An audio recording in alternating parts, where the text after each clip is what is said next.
আসসালামু আলাইকুম। অবনী ডায়েরি চ্যানেলে সকলকে স্বাগত জানাচ্ছি। শুরু করছি নতুন একটি গল্প। নিজের হবু বর হিসেবে এলাকার নবনির্বাচিত এমপিকে দেখে চমকে উঠল প্রভা। চমকে তাকালো নিজের সামনে দাঁড়ানো বলিষ্ঠ দেহী 32 বছর বয়সী পুরুষটির দিকে। তার নিজের বয়সও বর্তমানে 30 ছুঁই ছুঁই। এতদিন নানা কথা বলে নিজের বিয়ে আটকে রেখেছিল সে, কিন্তু এবার তার বাবা নিশ্চয়ই এবার কোমর বেঁধে নামবে এই বিয়েটা দেওয়ার জন্য। আর কিছু ভাবতে পারল না প্রভা। চুপচাপ নিজের রুমের দিকে অগ্রসর হতে লাগলো।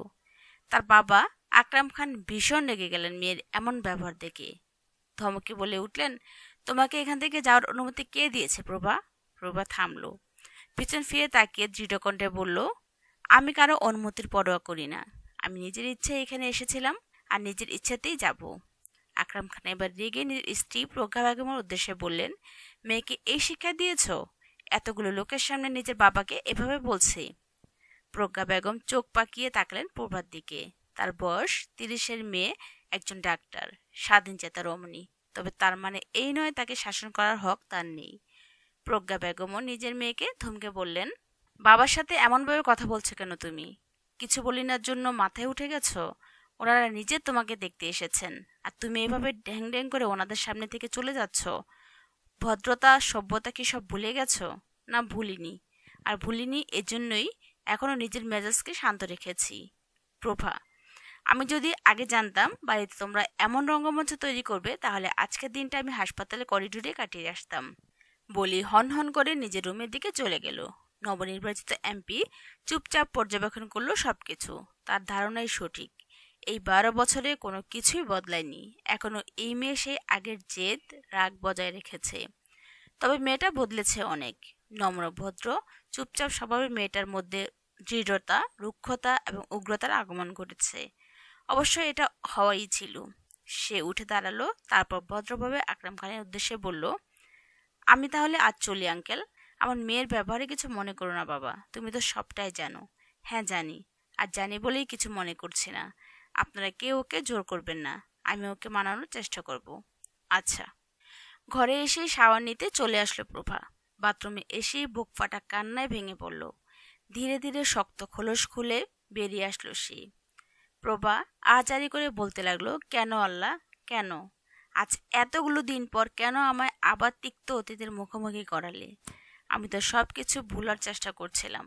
আজ আবার সব স্মৃতি তাজা হয়ে গেল। আবারও যেন আমার রাত জাগার অসুখ ফিরে আসবে। আমি আর পারছি না, আর না। সূর্য উকি দিচ্ছে পূবের আকাশে। প্রভা আজ সকাল সকাল ঘুম থেকে উঠল। তারপর গায়ে জড়িয়ে নিল সাদা অ্যাপ্রনটা। অ্যাপ্রন পরে আয়নার সামনে তাকালো। নিজেকে পরখ করে দেখতে লাগলো বয়স তার 30 পেরিয়েছে, কমাস আগে। কিন্তু চেহারা দেখে তো বোঝার উপায় নেই। বড়জোর 24 থেকে 25-এর তরুণী লাগে। প্রভা আয়নার সামনে থেকে সরে আসলো। দীর্ঘশ্বাস ফেলে বলল, এই রূপ যৌবনের কি সত্যি আমার কোনো দরকার আছে? কার জন্য এই রূপ লাবণ্য? আমি কি জন্য বেঁচে আছি এই পৃথিবীতে? প্রভা নিজের মায়ের ডাকে হুঁশ ফিরল প্রভার। প্রভা পিছনে ফিরে তাকিয়ে বলল, কিছু বলবে? আমি এখন বেরোবো। তুমি কি নিজের জীবনকে দ্বিতীয় সুযোগ দিবে না?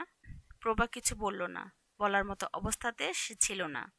প্রভাকে চুপ দেখে প্রজ্ঞা বেগম কপট রাগ দেখিয়ে বললেন, যা হয়েছে সব ভুলে যাও। আর কতদিন এভাবে একা থাকবি তুই? জীবনকে দ্বিতীয় সুযোগ দিতে কি সমস্যা? প্রভা বলে উঠল, অতীতকে ভোলা এত সহজ না মা। আমি চাইলেও তো স্মৃতিগুলো মুছে যাবে না। জীবন কারোর জন্য থেমে থাকে না, কিন্তু আমার জীবন থেমে আছে 12 বছর আগেই। আমি চাইলেও সেসব ভুলতে পারবো না। বলি প্রভা এক মুহূর্তে নষ্ট না করে সামনে এগুলো। প্রভা বেরিয়ে যাবার পরই প্রজ্ঞা বেগম কাঙ্ক্ষিত নম্বরটিতে ওদিক থেকে রিসিভ হতেই তিনি বললেন, প্রভা বেরুলো। আমি ওকে বোঝানোর চেষ্টা করেছি, কিন্তু পারিনি। তুমি চেষ্টা করে দেখো, যদি তোমার কথা শোনে। বাড়ি থেকে বেরিয়ে কিছু দূর আসতেই প্রভার দেখা হলো নিজের প্রিয় বান্ধবী অনুরাধার সাথে। অনুরাধাকে দেখে একগাল হাসলো প্রভা। বলল, অনু তুই কেমন আছিস? কতদিন পর বাবার বাড়িতে এলি? শ্বশুর বাড়ি থেকে তো নড়তেই যাচ্ছ না। আমি তো ভালোই আছি। তুই? আমিও ভালো। তোর মেয়ে তো অনেক বড় হয়েছে রে। বলি অনুরাধার মেয়ের গাল টিপে দিল। হুম, এবার 3 বছর হলো। ও মনে হয় অনেক শান্তশিষ্ট তাই না? শান্তশিষ্ট না ছাই? এখন এমন দেখছিস জন্য? বাড়িতে তো আমি আর সৌভিক ওর যন্ত্রণায় বাঁচি না। সৌভিকদা ভালো আছেন? হুম, ভালো। বাহ, তাহলে তো ভালোই। তুই বেশ ভালোই সংসার করছিস। তা তো বটেই। তবে যাই বলিস আর তাই বলি, তোকে দেখে এমন কেউ আর বলবে না তুই আমার বান্ধবী। এখনো চেহারা কি রকম ধরে রেখেছিস? বাই দা ওয়ে, তুই কি চিরকুমারী থাকার সিদ্ধান্ত এখনো অটল? প্রভার মুখের হাসি মিলিয়ে গেল। সে বলল, থাক এসব কথা, আমার দেরি হয়ে যাচ্ছে। প্রভা যেতে নিতেই তার হাত চেপে ধরল অনুরাধা।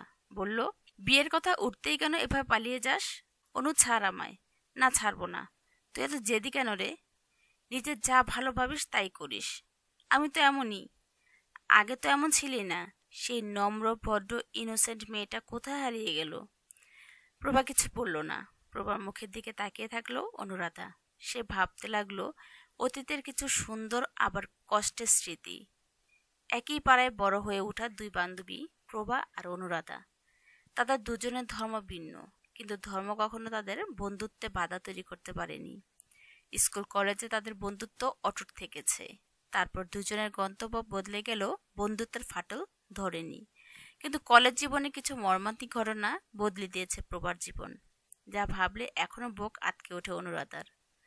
হঠাৎ করেই অনুরাধার চোখে জল চলে আসে। প্রভা অনুরাধার চোখে জল দেখে বলে, কি রে, হঠাৎ এভাবে কাঁদছিস কেন? তুই কিভাবে সব সহ্য করে এত বছর বেঁচে আছিস প্রভা? আমার তো তোর কথা ভাবতেই কান্না পাচ্ছে। 12 বছর আগে। অনু প্লিজ, আমার কাজে যেতে হবে। এখন এসব কিছু মনে করতে চাইছি না। দুঃখ বিলাস করার আরো সময় পাবো। তোর পুরো জীবনটাই কি দুঃখ বিলাস করে কাটিয়ে দিবি? প্রভারও এবার খুব কান্না পেল, কিন্তু সে নিজেকে শক্ত করে বলল, তাছাড়া। ব্যাস এটুকু বলেই সামনের দিকে রওনা দিল। প্রভা চলে যাবার পর অনুরাধা ফোন দিল প্রজ্ঞা বেগমকে। হতাশ স্বরে বলল, সরি আন্টি, আমি পারলাম না। ওকে বোঝানোর সাধ্য আমার নেই। ওর জায়গায় নিজেকে কল্পনা করলেই আমি আটকে উঠি। সেখানে ওকে কিভাবে বোঝাবো? প্রজ্ঞা বেগম দীর্ঘশ্বাস ফেলে বললেন, জীবন এমন কেন অনুরাধা? আমার মেয়ের জীবনে কি আর শান্তি আসবে না?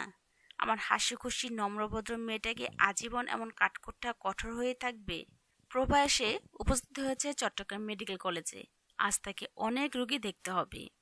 সারাদিন অনেক ব্যস্ত শিডিউল আছে। নিজের কেবিনে প্রবেশ করলো সে। অতঃপর চেয়ারে বসে পড়লো, কিছুটা জিরিয়ে নিয়ে রোগী দেখতে বসে পড়লো। কিছু সময় গড়ালো। একটা সময় পর একজন নার্স এসে তাকে বলল, ম্যাম, একজন আপনার সাথে দেখা করতে চাইছেন। কোনো পেশেন্ট? না, উনি বলছেন আপনার সাথে জরুরি কথা আছে। প্রভা কপট রাগ দেখিয়ে বলল, তুমি জানো না কাজের সময় আমি কোনো অন্য কাজে ধ্যান দেই না। যিনি এসে থাকুক না কেন ওনাকে অপেক্ষা করতে বলো। ম্যাম, উনি সাধারণ কেউ নন। প্রভার রাগের মাত্রা বাড়ল। চেঁচিয়ে বলল, কে উনি? প্রেসিডেন্ট না প্রাইম মিনিস্টার? যেই হন না কেন ওনাকে অপেক্ষা করতে বলো, আর না হলে চলে যেতে বলো। ভেতরে আসবো? চেনা পরিচিত কণ্ঠস্বরটা কানে আসতেই প্রভা তাকালো দরজার দিকে। কিছুটা অবাক হয়ে বলল, আপনি? হ্যাঁ আমি। ভেতরে আসতে বলবে না? প্রভা নার্সকে বলল, তুমি একটু বাইরে যাও। নার্স বাইরে চলে যেতেই প্রভা বলল, আসুন আঙ্কেল, ভেতরে আসুন। বৃদ্ধ রুহুল আমিন প্রভার কেবিনে প্রবেশ করলেন। প্রভা রুহুল আমিনকে প্রশ্ন করল, ভালো আছেন তো আঙ্কেল? ভালো আর থাকতে দিলে কই মা? কেন আঙ্কেল, আমার ছেলেটাকে এভাবে ফিরিয়ে দিলে কেন? প্রভা কিছু বলল না। রুহুল আমিন খুঁটিয়ে খুঁটিয়ে দেখতে লাগলেন প্রভাকে। দেখে বোঝার জো নেই এই মেয়ের বয়স 30 ছুঁয়েছে। এখনো আগের মতোই স্নিগ্ধতা আছে মেয়েটার মাঝে। রুহুল আমিন হাহাকার ভরা কণ্ঠে বললেন, আমি একজন রাজনীতিবিদ মা। জীবনে অনেক চড়াই উতরাই দেখেছি। 5বার এই এলাকা থেকে এমপি নির্বাচিত হয়েছি। আমার জীবনে অনেক ঘটনার সাক্ষী হয়েছি। অনেক কিছু হারিয়েছি, আবার অনেক কিছু অর্জনও করেছি। কিন্তু তবু দেখো, আমি আজ তোমার সামনে হাসি মুখে দাঁড়িয়ে। তাহলে তুমি কেন হাসতে পারছো না মা? প্রভা বলল, কি করবো আঙ্কেল? অতীত যে আমায় হাসতে দেয় না। অতীতকে ভুলে যাও। সবাই শুধু এটাই বলে, কিন্তু চাইলেই কি সব ভোলা যায়? আপনি পেরেছেন ভুলতে 12 বছর আগের ঘটনাটা? হঠাৎ করে রুহুল আমিনের চোখ ভেসে উঠল। মনে পড়ল অতীতের টুকরো কথা। চা খাবেন?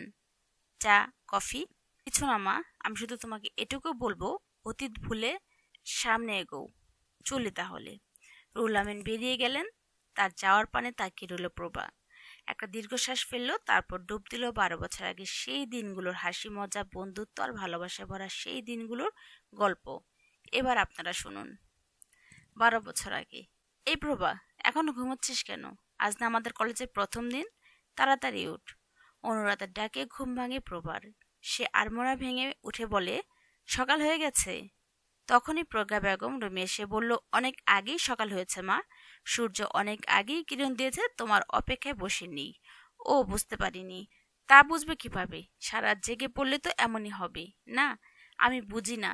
কলেজ শুরু হতে না হতেই তোমার এত কিসে পড়াশোনা? বাপের জন্মে এমন পড়াকু মেয়ে দেখিনি। অনুরাধা প্রজ্ঞা বেগমের উদ্দেশ্যে বলল, আপনার কথা শুনে আমি আপনার ফ্যান হয়ে গেলাম আন্টি। ইস, আমারও মা যদি আপনার মতো হতো। তা না, সারা দিন শুধু বলে পড় পড়, মানে পড়া ছাড়া দুনিয়া যেন আর কোনো কাজই নেই। প্রজ্ঞা বেগম অনুরাধার কথার প্রত্যুত্তরে বললেন, আমিও তো প্রভাকে সেটাই বলি।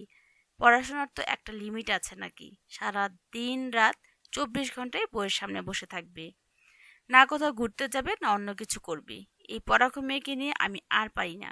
তাদের কথার মাঝেই প্রভা ওয়াশরুম থেকে ফ্রেশ হয়ে এসে কলেজে যাওয়ার জন্য প্রস্তুত হয়ে নিল। অনুরাধাকে বলল, চল, আমি তৈরি হয়ে গেছি। চল মানে? নাস্তা করে যাও। না মা, অনেক দেরি হয়ে গেছে।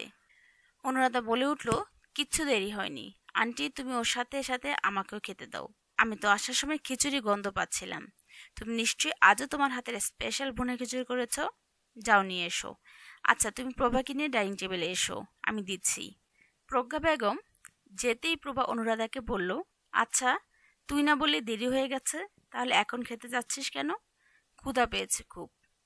প্রভা কিছু বলল না আর, চুপচাপ খেতে বসে পড়ল। অনুরাধাকে নিয়ে খাওয়া দাওয়া শেষ করে অনুরাধার সাথে কলেজের উদ্দেশ্যে রওনা দিল। দুই বান্ধবী যেতে যেতে গল্প করছিল বললে ভুল হবে। অনুরাধা বলেছিল আর প্রভা চুপচাপ শুনছিল। প্রভা খুবই চুপচাপ স্বভাবের, গুনে গুনে কথা বলে।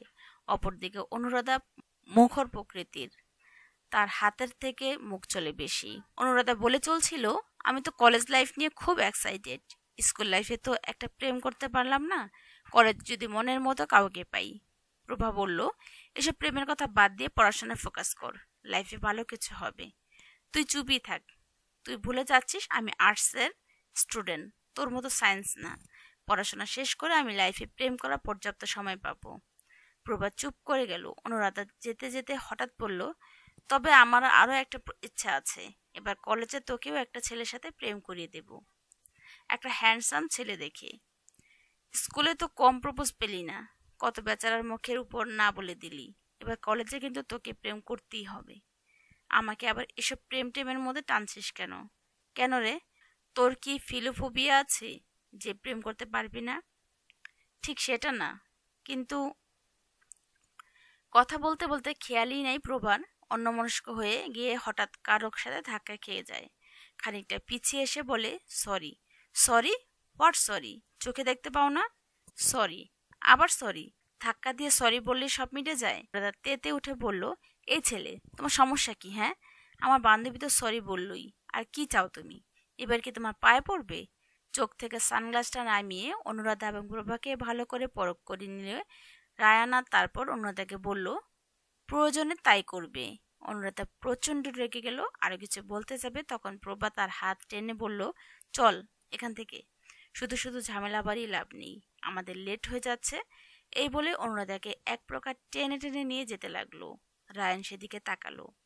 প্রভার দিকে তাকিয়ে আনমনে বলল, মেয়েটা বেশ সাদাসিধে, ঝামেলা এড়িয়ে চলে, আই লাইক ইট। রাগ ফুঁসতে ফুঁসতে বলতে লাগলো, তুই আমাকে ওখান থেকে এভাবে নিয়ে এলি কেন প্রভা? ছেলেটার এত সাহস বলে কিনা তোকে পা ধরে ক্ষমা চাইতে হবে? আজ ওকে মজা দেখিয়ে দিতাম। তুই কি ঝামেলা ছাড়া কিছু বুঝিস না অনু? কি দরকার এসবের? চল তো, আমরা যাই, লেট হচ্ছে তো। ধুর, তুই এত সাদাসিধা কেন রে? এমন হলে তো এই জটিল দুনিয়ায় টিকতেই পারবি না। কথা বলতে বলতেই কলেজের সামনে উপস্থিত হলো দুজন। নতুন কলেজ, নতুন উন্মোদনা। কলেজের গেট ভেদ করে ভেতরে প্রবেশ করতেই পিলে চমকে গেল দুজনের। কলেজের গেট ভেদ করে ভিতরে প্রবেশ করতেই পিলে চমকে গেল দুজনের। অনুরাধা চমকে উঠল, এই ছেলে এখানে? প্রভাও অবাক হয়ে গেল। বেশ, রায়ানেরও নজরে পড়ল প্রভাদের দিকে। প্রভার দিকে এক নজর তাকিয়ে বলল, এই সাদা সিধা মেয়েটা তাহলে আমাদের কলেজেই পড়বে? ইন্টারেস্টিং। আমি আপনাদেরকে এই গল্পের এখন 12 বছর আগের অতীত নিয়ে কথা বলছি। সাদাসিধা মেয়েটা হঠাৎ নম্র ভদ্র কেন হয়ে গেল, আমি ডিটেলস আলোচনা করব, শুনতে থাকুন। রায়ান এক দৃষ্টিতে তাকিয়েছিল প্রভাতের দিকে। সেটা নজর এড়ায় না প্রভা কিংবা অনুরাধার। অনুরাধা তো খেপে গিয়ে বলে, তুই দেখতে পাচ্ছিস প্রভা, ওই ছেলেটা কিভাবে আমাদের দিকে তাকিয়ে আছে? সেটাকে দেখেই তো লুচ্চা লুচ্চা লাগছে। ওকে তো আমি। প্রভা অনুরাধার হাত ধরে তাকে বাধা প্রদান করে বলে, অনু থাম তুই। আজ একটা ঝামেলা না বাঁধিয়ে বোধহয় শান্তি পাবি না। ওই ছেলেটাকে আমার সহ্য হচ্ছে না। এত হাইপার হোস না, ওদিকে চল। আজ মেবি কলেজের নবীনবরণ হবে, চল অ্যারেঞ্জমেন্ট দেখে আসি। বলি অনুরাধাকে এক প্রকার জোরপূর্বক নিয়ে গেল প্রভা। রায়ান তাদের যাওয়ার দিকে দৃষ্টি নিক্ষেপ করলো। রায়ানের সাথে দাঁড়িয়ে থাকা তার বন্ধু সৌভিকের নজরে এলো না বিষয়টা। সৌভিক রায়ানকে বলল, কি রে, তুই ওইদিকে কি দেখছিস? কিছু না। আরে বল না বন্ধু, কোনো মেয়ের উপর ক্রাশ খাইলে নাকি? জানি না, তবে একজনকে দেখে মুগ্ধ হয়েছি। রিয়েলি? আমার তো বিশ্বাসই হচ্ছে না। দ্য গ্রেট রায়ান চৌধুরীকে শেষ পর্যন্ত কোনো একটা মেয়ে মুগ্ধ করেছে। কেন, তুই কি ভেবেছিলি আমি কোনো মেয়েকে দেখে মুগ্ধ হব না? সৌভিক দুষ্টু হেসে বলে, আমি ঠিক তাই ভেবেছিলাম। তুই যেভাবে সবসময় আবিরের সাথে চিপটে থাকিস, আমার তো মনে হতো তুই আবিরকেই। নিজের কথা শেষ করতে পারে না সৌভিক। রায়ানের রাগী দৃষ্টি দেখে থেমে যায়। রায়ান কটমট করে তাকিয়ে বলে, তো আমাকে গে মনে হলো? সৌভিক টুক গেলে বলে, না সেটা না, আসলে স্কুল লাইফ থেকেই তো তোকে চিনি, কখনো কোনো মেয়ের সাথে বন্ধুত্ব তো দূরের কথা, কথা বলতে দেখিনি। আর আবির তো তোর জিগরি দোস্ত, সবসময় তোদের একসাথেই দেখা যায়, তাই আমার। এমন সময় আবির চলে আসলো সেখানে। তার হাতে দুটো 7 আপের বোতল। আবির এগিয়ে এসে একটা বোতল রায়ানকে দিয়ে বলল, এই নে দোস্ত, ধর। সৌভিক বলল, শুধু রায়ানের জন্য এনেছিস, আমার জন্য আনিসনি? আবির একগাল হেসে বলল, না আসলে 7 আপ দেখলে তোর দুঃখ হবে, এজন্য তোর জন্য আনিনি। সৌভিক মুখ লোকানোর জায়গা খুঁজলো, কারণ সে ব্রাজিল সাপোর্টার, আর এই রায়ান আর আবির দুজনেই আর্জেন্টিনার সাপোর্টার। এই জন্য সুযোগ পেলেই ওরা এভাবে খোঁচায় থাকে। সৌভিক মুখ ভার করে চলে যায় অন্যদিকে। সে যেতেই রায়ান আবিরকে বলে, তোর আসতে এত দেরি হলো কেন? একটা মেয়েকে দেখে থমকে গিয়েছিলাম, তাই। রায়ান আবিরের চোখ থেকে তার চশমা নিল। আবির রেগে বলল, আরে এটা কি করছিস? দেখছিস আমার বন্ধুর চোখের পাওয়ার ঠিক আছে কিনা? যদি চশমার দোষে ভুল মেয়েকে পছন্দ করে ফেলে। রায়ান আমার চশমা দি, জানিস তো আমি চশমা ছাড়া কিছুই দেখতে পাই না। রায়ান আবিরকে চশমা পরিয়ে দিতে দিতে বলল, জানি তো, আমার এই চাশমিশ বন্ধু যে চশমা ছাড়া অসহায়। তুই আবার আমাকে চাশমিশ বলেছিস? সরি, ভুল হয়ে গেছে। তোকে তো আমার কানা বলা উচিত। তবে রে, বলে রায়ানের পেছনে ছুট দিল। তাদের এই খুনসুটি সবসময় চলে। ছোটবেলা থেকেই তাদের এমন সম্পর্ক। এই ঝগড়াঝাঁটি মারামারি তা আবার দুজনে একে অপরকে ছাড়া অচল। তাদের এই ঘনিষ্ঠতার জন্যই তারা মানিকজোড় বলে খ্যাত।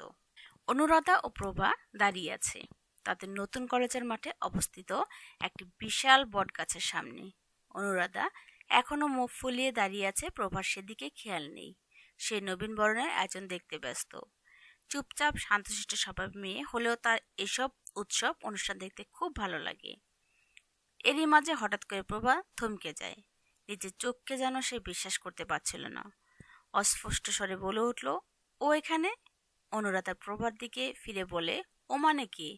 প্রভা অনুরাধার পানে তাকিয়ে বলে, ওই ছেলেটা। অনুরাধা প্রভার কথা মতো সেদিকে তাকিয়ে দেখতে পায় একটা ছিপছিপে গরনে উজ্জ্বল ফর্সা দেখতে ছেলে, চোখে তার চশমা। অনুরাধা প্রভার কাছে জানতে চায়, কে কে ওই ছেলেটা? প্রভা বলে, এই ছেলেটার সাথে আমার লাইব্রেরিতে দেখা হয়েছিল। অনুরাধা উত্তেজিত হয়ে বলে, এই ছেলের সাথে তুই বই অদল বদল হয়েছিল? অনুরাধা যেন সুযোগ পেয়ে যায়, বলে উঠে, ছেলেটাকে কেমন লেগেছে তোর? ভালোই তো, প্রেম করবি? প্রভা বলে উঠে, ধ্যাত, তুইও না, ভালো লাগলেই কি প্রেম পড়তে হবে? না, তুই ছেলের সাথে প্রেম করবি কেন?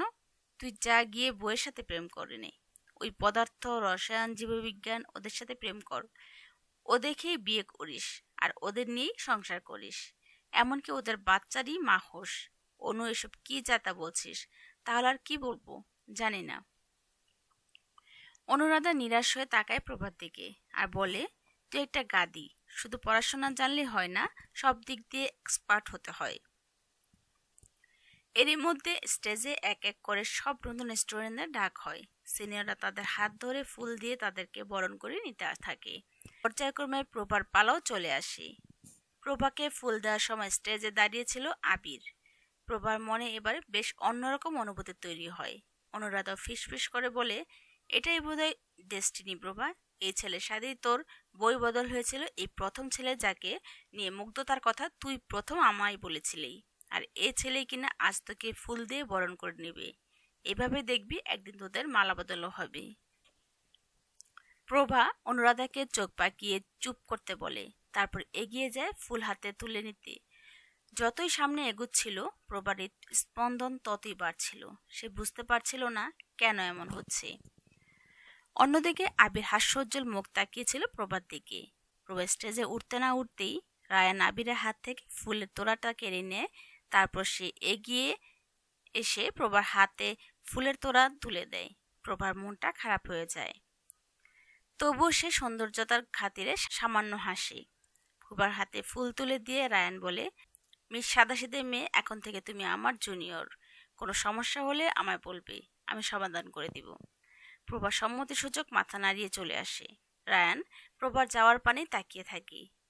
প্রভা অনুরাধার পাশে এসে দাঁড়াতেই সে বলে, এই ছেলেটা চাইছেটা কি? দেখলি কিভাবে উড়ে এসে জুড়ে বসলো, কাবাব মে হাড্ডি একটা। প্রভার মনটা এমনিই অনেক খারাপ ছিল।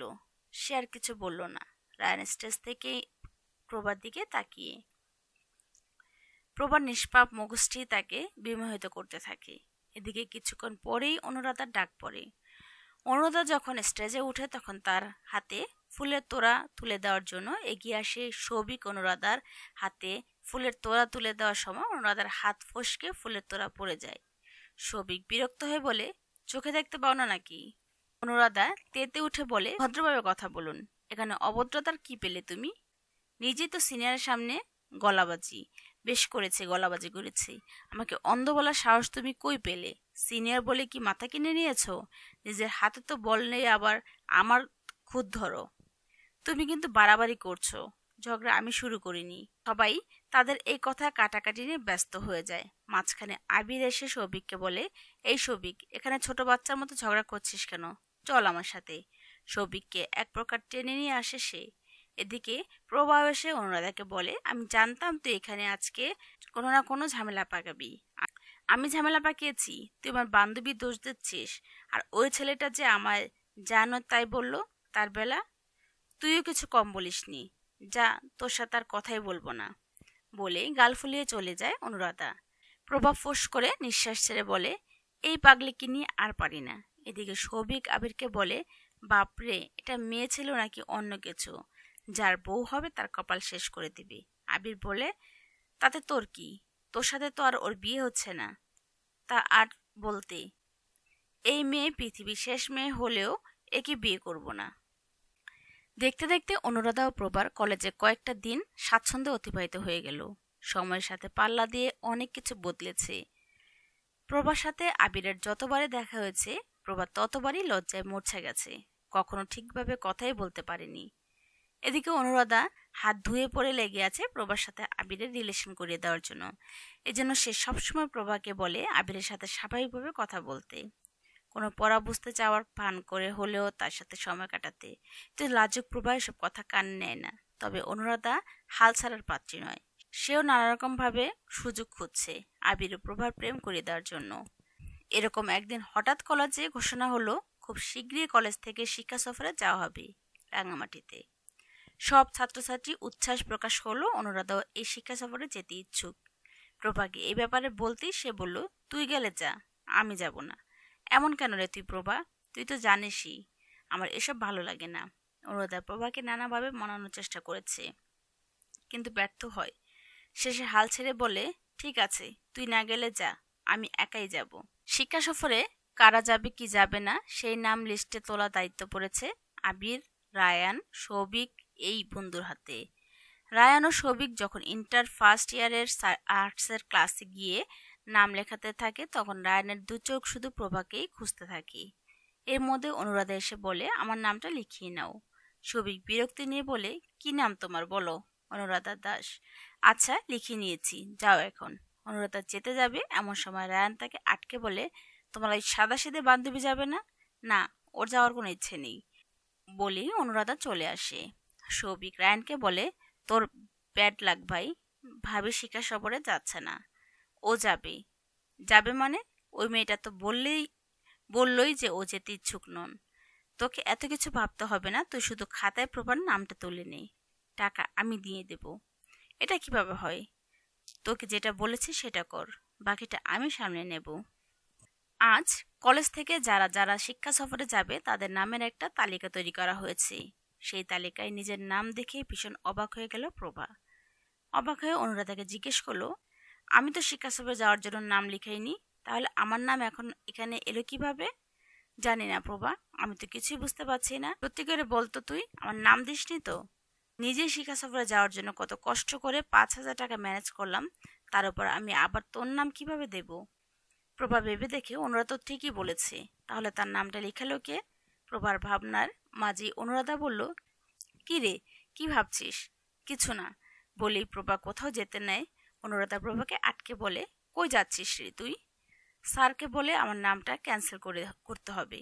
আরে থাক, তোর নাম যখন একবার উঠেই গেছে তখন তুই চল আমার সাথে, আমিও তো যাব, খুব মজা হবে। আমার যাওয়ার কোনো ইচ্ছে নেই। অনুরাধা কিছুক্ষণ ভেবে বলল, 1 মিনিট দাঁড়া, তোদের ক্লাস শিক্ষা সফরের নাম কি আবির ভাইয়া লিখিয়েছে? হুম। কেন?